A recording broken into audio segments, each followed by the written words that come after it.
მავნებლები და დაავადებები, რომლებიც ამ სეზონისთვის აქტუალურია, მათგან ყველაზე მთავარია ის, რომ ჩვენ ამაზე არ ვსაუბრობთ და ხშირად არ საუბრობენ.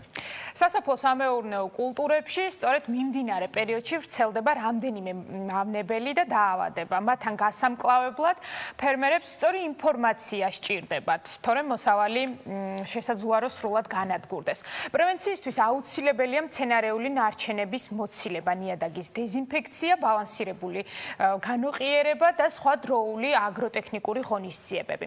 მცენარეთა მდგომარეობა რეგულარულად უნდა მოწმდებოდეს. დაავადებებისა თუ მავნებლების პირველივე ნიშნების გამოვლენისას აუცილებელია გაამახვილოს ფერმერმა ამაზე ყურადღება. საჭიროა შესაბამისი ბიოლოგიური ან ქიმიური პრეპარატების გამოყენებაც. რჩევებს და რეკომენდაციებს დღეს ჩვენ სტუმრებთან ერთად განვიხილავთ ამ საკითხს. მერი პაპუნაშვილი, აგროკომპანია ბარაქას კორპორატიული გაყიდვების დეპარტამენტის ხელმძღვანელი და ზაზა ფარბაქაძე, აგროკომპანია ბარაქას აგრონომი არიან დღეს ჩვენთან სტუმრად. მოგესალმებით. გამარჯობა. კვლავ შემოგვიერთდით სტუდიაში. მე მგონი ამ სეზონისთვის ძალიან აუცილებელი იყო ამ თემაზე გვესაუბრა, იმიტომ რომ საინტერესოა ჯერ ესეთი იქ საიდან იწყებთ ამ ყველაფრის მოვლა პატრონობას და გარდა ამისა და ამ ყველაფრის დამუშავებას და მე სად მივდივართ და როგორ ვითარდება ეს ყველაფერი. და რაც ყველაზე მნიშვნელოვანია, ახლა ფერმერები ალბათ ყველაზე მეტად ამ ამბებს განიცდიან, ხო, გაზაფხულის მიწურულს, სხვადასხვა სასოფლო-სამეურნეო კულტურებს სხვადასხვანაირი მოვლა სჭირდებათ და რაც ყველაზე მნიშვნელოვანია, სჭირდებათ სწორი ინფორმაცია ამ ადამიანებს, რომ რა პრეპარატი უნდა გამოიყენონ, რა ნორმებით, რა დოზით, რა პირობებში, რომ მათი მოსავალი იყოს მოკლედ ესეთი მოყიერი და დიდი და არ გაუფუჭდეთ წელს. დავიწყოთ აგრონომისგან, რომელიც მისცემს ჩვენს მაყურებელს და ჩვენს რჩევებს ამ საკითხებთან დაკავშირებით. აი, რა მავნებლებია ყველაზე მეტად გამოკვეთილი ამ პერიოდში სხვადასხვა კულტურებისთან დაკავშირებით? მოგესალმებით ტელემაყურებლებს, მოგესალმებით პირველ რიგში. მოგეხსენებათ ახლა ზაფხული ეშხში შედის, თავის ტემპერატურულ, თავის კლიმატურ მას გვთავაზობს პირობებს, რომელიც ძალიან ოპტიმალურია თითქმის ყველა მავნებლისთვის და დაავადებისთვის. ამ ეტაპზე აქტუალურია ყველა ის გამოცდილი ტრადიციული მავნებელი თუ დაავადება უკვე სახეზეა წარმოდგენილი ნარგაობებში, ნათესებში, ყველგან გვხდება. შესაბამისად, ყოველდღიურად გვიწევს მათი მონიტორინგი, რეკომენდაციების მიცემა ფერმერებისთვის, როგორ უნდა შევებრძოლოთ, შევეწინააღმდეგოთ. მაგრამ განსაკუთრებით, რა თქმა უნდა, არის საკვანძო საკითხები, რომელსაც გამოვყოფთ ახლა მე და მერიკო და ამაზე ვისაუბრებთ. ძირითადად ძალიან მრავალფეროვანია, ყველას ვერ შევეხებით, თუმცა რამოდენიმე მათგანს ამოვარჩევთ, რომელიც უფრო დიდ ზიანს და უფრო დიდ პრობლემებს უქმნის ჩვენს ფერმერებს. მაგალითისთვის არის ესეთი ხეხილის და კულტურებში, ვაშლის კულტურაში კერძოდ, ვაშლის ქეცი, რომელიც და აქ მინდა უბრალოდ აღნიშნო ის ფაქტი, რომ ჩვენ გადავყვეთ მე და ლიზას უნდა ჩამოგვეთვალა ეს ყველაფერი, მაგრამ იმდენად დიდია ჩამონათვალი ამ მავნებლების, რომ გამოსახველთაც ძალიან რთულია, ამიტომ ამ ყველაფერს თქვენ მოგანდეთ თქვენ და ასე მაგალითად ვაშლის ქეცი და სიმინდის ხვატარი რაღაც უცნაური რაღაცებია და კი ბატონო ბოდიში შეგახსენეთ უბრალოდ ეს ვიდეო და აღნიშნავ რომ ძალიან დიდია ჩამონათვალი. შეიძლება თავად ფერმერებსაც არ ქონდეთ ამის შესახებ ინფორმაცია, ყველაზე მნიშვნელოვანი ეს არის რომ ხშირად თვითონაც შეიძლება გაუჭირდეთ განსხვავება, ხო, ალბათ რომელ მავნებელთან გვაქვს საქმე და ამიტომ მნიშვნელოვანია ამ ხევრო ქონდეთ. ზიანებს ახლა როგორ შევხედავთ, ხო? ძალიან დიდი ზიანის მოტანა შეუძლია, ფაქტიურად მოსავლის 100%-ამდე დაზიანება შეუძლია, უკარგავს სასაქონლო ღირებულების სახეს.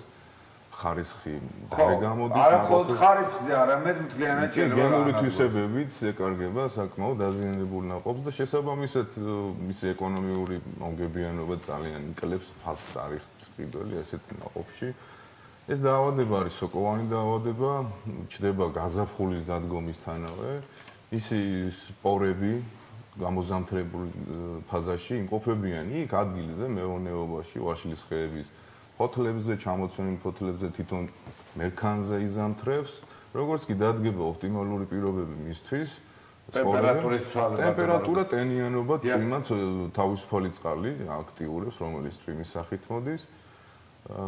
მაშინვე იწყებს მომწიფებას, შემდეგ გამოყრის ასკოსპორებს, ეს ასკოსპორები გადადის ქარის მეშვეობით, მწერის მეშვეობით, ნებისმიერი გზით, ძალიან მარტივად აღმოჩნდება ფოთოლის ზედა მხარეს, პირველად იქ ჩდება ფოთოლის ზედა მხარეს და მონიტორინგისთვის ეს ძალიან მნიშვნელოვანია, რომ ფოთლის პირველ ეტაპზე ფოთოლის ზედა მხარე უნდა დათვალიერდეს საგულდაგულოდ, რო არ გამოგოწევს. ეს რაც შეხება ხეხილს, ხო, ვაშლზე და მსხალზე. იცი რა, სანამ კიდე ხო, კონკრეტულად ვიყოდეთ. საინტერესოა, როდის შეიძლება, ანუ ფოთოლი ჯერ გამოსული არ უნდა იყოს, თუ დავიწყოთ მასზე დამუშავება თავიდანვე თუ რა პერიოდში, იმიტომ რომ ეს ამას აქვს ძალიან დიდი მნიშვნელობა. რა თქმა უნდა, ვინაიდან და რადგანაც მე მიწევს რაღაცების შეწამლა და რაღაცების მოვლა, ხო მე ყოველთვის ვიწყებ ფიქს იმაზე, რომ როდის დავიწყო ამ ყველაფრის გაკეთება, იმიტომ რომ შეიძლება ფოთოლის საკუთარი ნაყოფზე აღარ მაქვს. ძალიან სწორად უდგებით საკითხს, ამას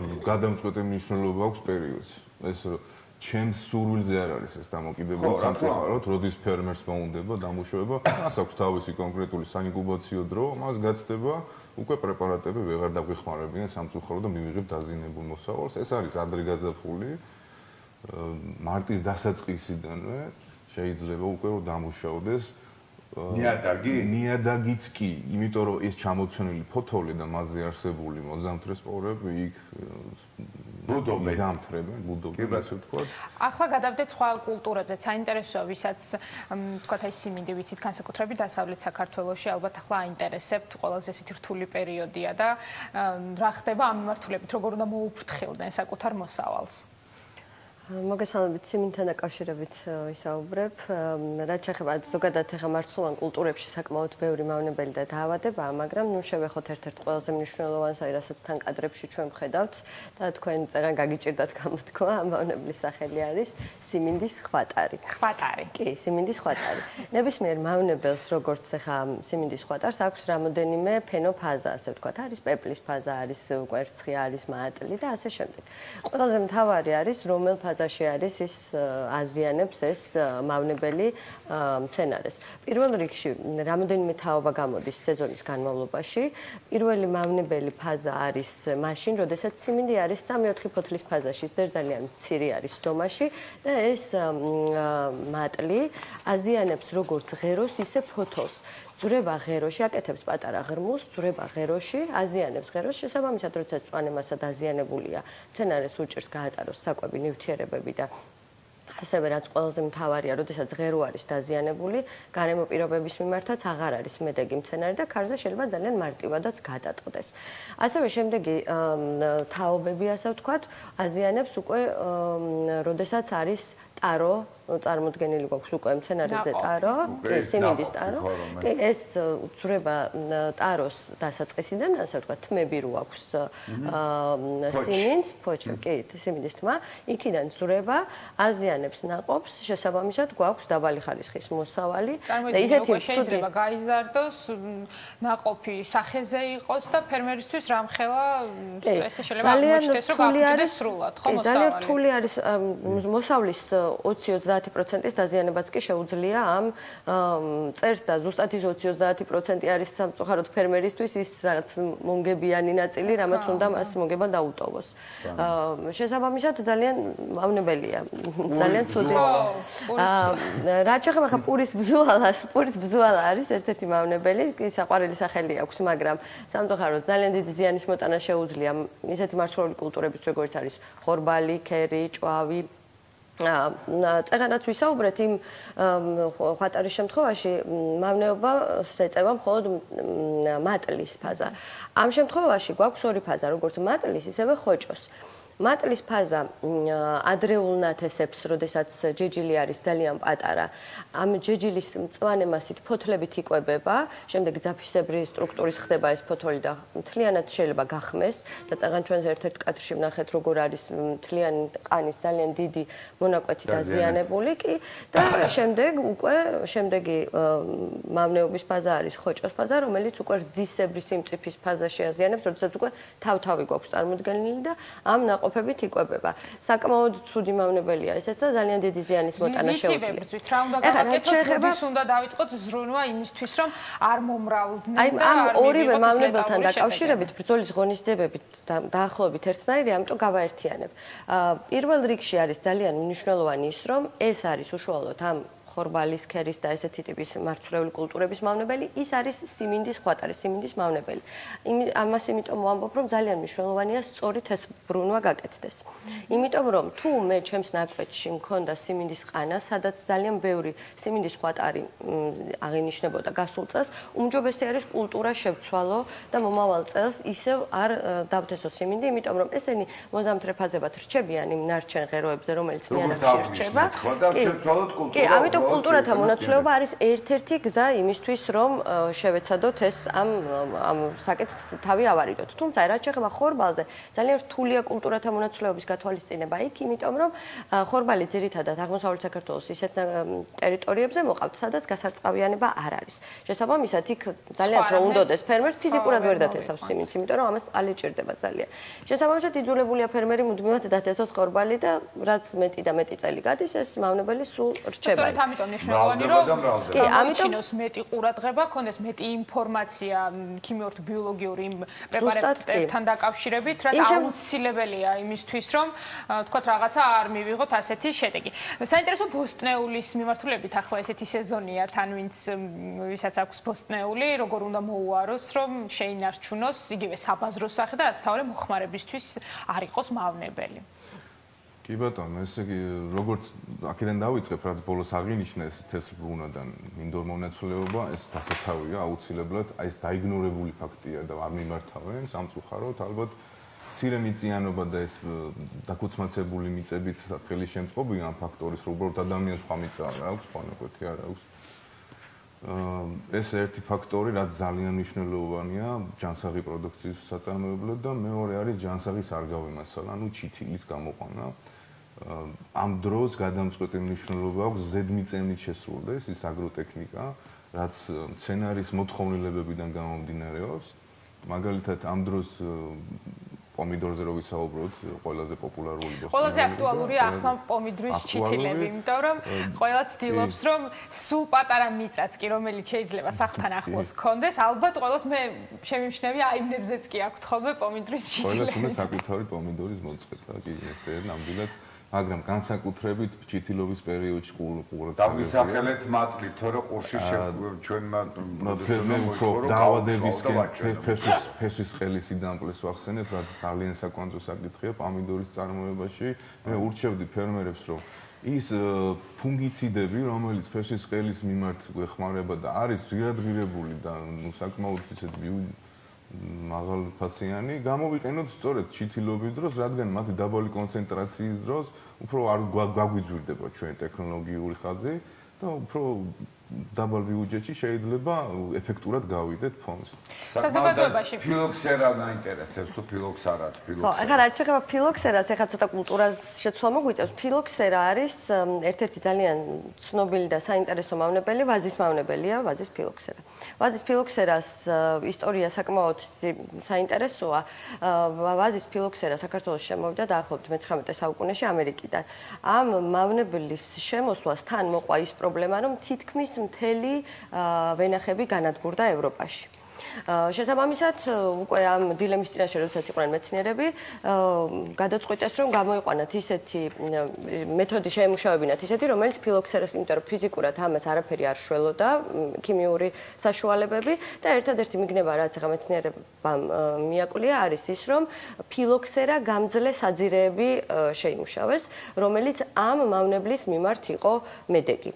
შესაბამისად, დღეს ეტაპობრივად ეს პრობლემა, ასე ვთქვათ, აღარ იყო ისეთი აქტუალური, თუმცა რატო გვინდა რომ შევეხოთ, ვაზის ფილოქსერა ამ ბოლო რამდენიმე წლის განმავლობაში ძალიან გახშირდა ისევ და რაც საკმაოდ საგანგაშოა. აი ხა ვაზის ფოთოლს ხედავთ ჩვენს ეკრანზე, ვაზის ფილოქსერას დაზიანება ფოთოლზე გამოიყურება ასეთი სახით, გალებს, ასე ვთქვათ, მეჭეჭების სახით გვხვდება, რომელიც ვაზის ფოთლის მწვანე მასას აზიანებს და ფილოქსერა, რომელიც ფესვს აზიანებს. არის შემთხვევები მიზნები, როდესაც თუ ჩვენ გვაქვს ვაზის ფილოქსერა გამძლე საძირეზე გამოყვანილი ნერგი, ფესვი არ დააზიანოს, მაგრამ შესაძლებელია შეგხვდეს ფოთოლზე.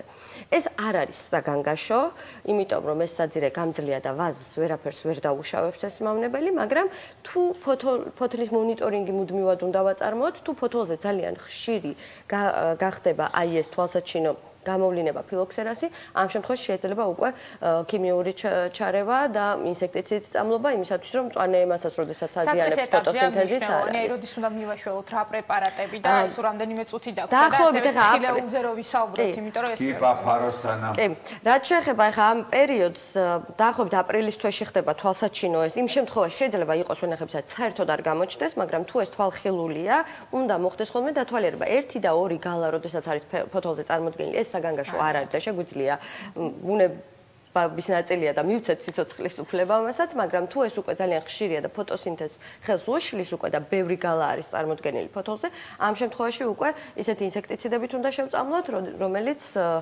შესაძლებელია, რომ ამ მავნებლის ასე ვთქვათ, თავიდან აცილებაში დაგვეხმაროს, კი.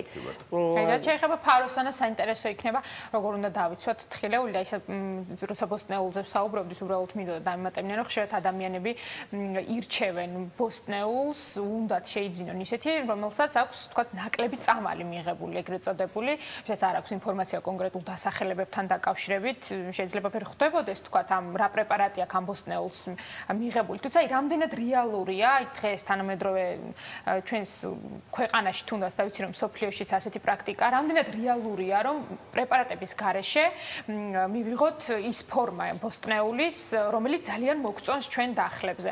იმიტომ რომ ადამიანებს აქვთ უნდობლობა ესეთი პროდუქტის მიმართ, როდესაც იგებენ, რომ რომელიმე კონკრეტული პრეპარატით არის, თქვათ, ინექცირებული ეს ბოსტნეული. თუმცა გაჭირდება ძალიან პრეპარატების დახმარების გარეშე მივიღოთ ხარისხიანი მოსავალი. შეიძლება, რა თქმა უნდა, შეუძლებელი არ არის, თუმცა ართულებს საქმეს აიზოლაციო გარემო, ანუ ეს უნდა მოხდეს რაღაც დახურულ, დაცულ ტერიტორიაზე, არ შეიძლება მეზობლის ნაკვეთი გვერდით გქონდეს, სადაც ხდება ეს ქიმიური დამუშავება და მე ქიმიის გარეშე მოვიყვანო, ეს შეუძლებელია, უტოპია ამაზე საუბარი, თუმცა აღნიშნავ ასევე იმასაც, რომ მომხმარებლის კუთხით საშიშროება და საფრთხე რა თქმა უნდა არსებობს, მაგრამ მე ვიტყოდი, რომ ცოტა გაზღიადებული ფორმით არის წარმოდგენილი. აქ საკმარისია, რომ ლოდინის პერიოდი, დაყოვნების პერიოდი იქნას დაცული, რომელიც ეტიკეტზე აწერია თვითონ იმ პრეპარატს, რომელსაც მე ვიყენებ წამლობის დროს, დამუშავების დროს, რომ ლოდინის პერიოდი რამდენი აქვს და ის დავიცვა და იმ დღეების გავლის შემდეგ მივაწოდო უკვე ბაზარს და მომხმარებელს. რაც შეეხება ფაროსანას, ყველაზე მეტად ცნობილი და პოპულარული მავნებელია მგონი, იმიტომ რომ სახლებშიც ძალიან მრავლად იყო წლების განმავლობაში, ახლა მგონი სეზონია, რომ შეიძლება ახლაც იწყება ხოლმე, ხო, მათი გადაადგილებაში და სივრცეებში და როგორც ვიცით, ხილეულს ძალიან უყვარს და ეტანება, ხო? ნაირჭამია მავნებელია, უყვარს ვაშლის, უყვარს პომიდორიც, უყვარს სიმინდიც, სხვათა შორის, მაგრამ ეს დასავლეთის რეგიონში უფრო ფეხი მოიკიდა ამ მავნებელმა, საგარანტინო მავნებელია. 2015 წელს დაფიქსირდა პირველად ჩვენს ქვეყანაში და 2017 წელს უკვე განკარგულება გამოიცა, რომ სახელმწიფო ბრძოლა დაეწყო ამ მავნებელის წინაშე. რა მასშტაბის იყო? ნემატოდა თუ რაღაც ეს მსგავსი თუ წემატოდა თუ ნემატოდა? ნემატოდა. ნემატოდა არის მავნებელი, რომელიც ძირითადად ბოსტნეულს აზიანებს, აი ესეთი. და ამაზე დასახელებები კი აქვს. დასახელება კი აქვს, მაგრამ ვიზუალზე ვერ ვიტყოდი ამ გამოიყურება. ხშირ შემთხვევაში ფერმერებს გონიათ ხოლმე ეს, რომ არის დაავადება, იმიტომ რომ მავნებელი ანუ ფიზიკური სახით არ ჩანს, იმიტომ რომ არის ძალიან თვალით შეუმჩნეველი მცირე ზომის, რომელიც ფესვებზე სახლდება, ძალიან აზიანებს ფესვს და შესაბამისად მცენარე საერთოდ შეიძლება დაიღუპოს კიდეც, ანუ იმიტომ რომ გამტარი გზები აღარ აქვს, ვეღარ იკვებება. ამ შემთხვევაში ერთადერთი გზა არის ნემატოციდები, ქიმიური საშუალება, რომელთაც შეიძლება რომ დაამუშავოთ, მაგრამ ფესვში ნიადაგში, როდესაც არის საქმე, ძალიან რთულდება. კი, ამიტომ ამ შემთხვევაში უნდა მოხდეს კულტურის მოსავლის აღების შემდეგ ნიადაგის დამუშავება ფუმიგაციით, თავიდან მაქსიმალურად ავერიდოთ თქვათ ნაკელის შეტანას, იმას მიყვება ეს ნემატოდები და ეს ყველაფერი თუ არ გავითვალისწინეთ, მხოლოდ ქიმიური საშუალებებით ძალიან გაგვიჭირდება ყველაფერი. სიმარტივის თვალსაზრისით, აი მაგალითად ხო, ამდენი ჩამონათვალი არის, ამდენი მავნებლის, ხო? უამრავი ჩამოთვალეთ ახლა და რაღაცა კიდე დაუსრულებელი. ეს ზღვაში წვეთია. ხო, რა თქმა უნდა. ანუ არსებობს ისეთი თქვათ ქიმიური შეწამლის მეთოდი ან რაღაც რომელიც ერთი მოერგება თქვათ რამოდენიმე თუ ამას სამწუხაროდ არა, იმიტომ რომ პრეპარატებს ამ პესტიციდებს აქვს თავისი ჯგუფები და არის ჯგუფები რომელიც კონკრეტულ მავნებელზე მუშაობს, მაგალითად აკარიციდები რომელიც მხოლოდ ტკიპის მავნებლებზე მუშაობს, ინსექტიციდები რომელიც თქვათ ხეჟეშფრთიანებზე მუშაობს და ასე შემდეგ და დაავადებებშიც ესია. ფუნგიციდები რომელიც სოკოვან დაავადებებზე მუშაობს კი საერთოა, მაგრამ იმ სოკოვანი დაავადებებით განსხვავდება ახლა მაგალითად ტრაქის სხვა ტიპის სოკოა მთლად, ნაცარი სხვა ტიპის სოკოაში. თუმცა ერთ და იგივე ფუნგიციდი სამწუხაროდ დღესდღეობით არ არსებობს და უწევს ფერმერებს ამ ყველაფრის გამოყენება ხარისხიანი მოსავლის მისაღებად. და რაც ყველაზე მნიშვნელოვანია, ამის შესახებ უნდა გქონდეთ თავად ფერმერებს ინფორმაცია, არა თუ ჩვენ და მაყურებელს, ვინც შესაძლოა საერთოდ არ არის დაკავებული ამ საქმიანობით, იმ ადამიანებს, ვინცაც უშუალოდ შეხება აქვს, მათ მაინც უნდა გქონდეთ ინფორმაციაზე სრული წვდომა იმისთვის, რომ დროულად აღმოაჩინონ პირველ რიგში პრობლემა და რაც ყველაზე მნიშვნელოვანია, მიმართონ სპეციალისტს და ჩვენ ვიცით, რომ ბარაკა მუდმივად ზრუნავს იმაზე, რომ ადამიანებს უფრო და უფრო მეტი ინფორმაცია გქონდეთ ამის შესახებ, რამდენად დიდია მომართვიანობა, ბოლოს კითხავთ სანამ დაგემშვიდობებით და რამდენად დიდია იმის სრული საზოგადოებაში, რომ ამ ხრივ უფრო მეტი ცოდნა გქონდეთ უშუალოდ ამ სფეროში დასაქმებულ ადამიანებს პირველ რიგში. საკმაოდ დიდია მომართვიანობა. ფერმერები დღესდღეობით ძალიან დაინტერესებული არიან, იმიტომ რომ ხვდებიან ცოდნის გარეშე მხოლოდ ბრმად მინდობილი იმ მაღაზიებში, სადაც შესაძლებელია ამ პროდუქციის ყიდვა შეუძლებელია ამ ყველაფრის გამოყენება, იმიტომ რომ თუ თვითონ ფერმერს არ აქვს ცოდნა, ძალიან მარტივია, თუნდაც არაპროფესიონალი კონსულტანტის შეხვედრის შემთხვევაში, რომ შეცდომა დაუშვას და ერთი პატარა შეცდომის შედეგადაც შეიძლება დაიყოს მთელი მოსავალი, რომელზეც შეიძლება ამ ფერმერის მთელი წლის შემოსავალი იყოს დამოკიდებული, ამიტომ ძალიან საპასუხისმგებლოა, ძალიან პასუხისმგებლობით ვეკიდებით ჩვენ ამ საკითხს და ღია ვართ ფერმერების მიმართ, მუდმივად მზად ვართ ფერმერებს მივაწოდოთ ინფორმაცია იმისათვის, რომ თვითონ გქონდეთ ის ცოდნა, რომ სწორად მართონ საკუთარი მეურნეობები და მიიღონ ხარისხიანი მოსავალი. დიდი მადლობა. მერი პაპუნაშვილი, აგროკომპანია ბარაკას კორპორატიული გაყიდვების დეპარტამენტის ხელმძღვანელი, სტუმრობდა ზაზა ბარბაქაძესთან ერთად, რომელიც არის ბარაკას აგრონომი. მადლობას გიხდით.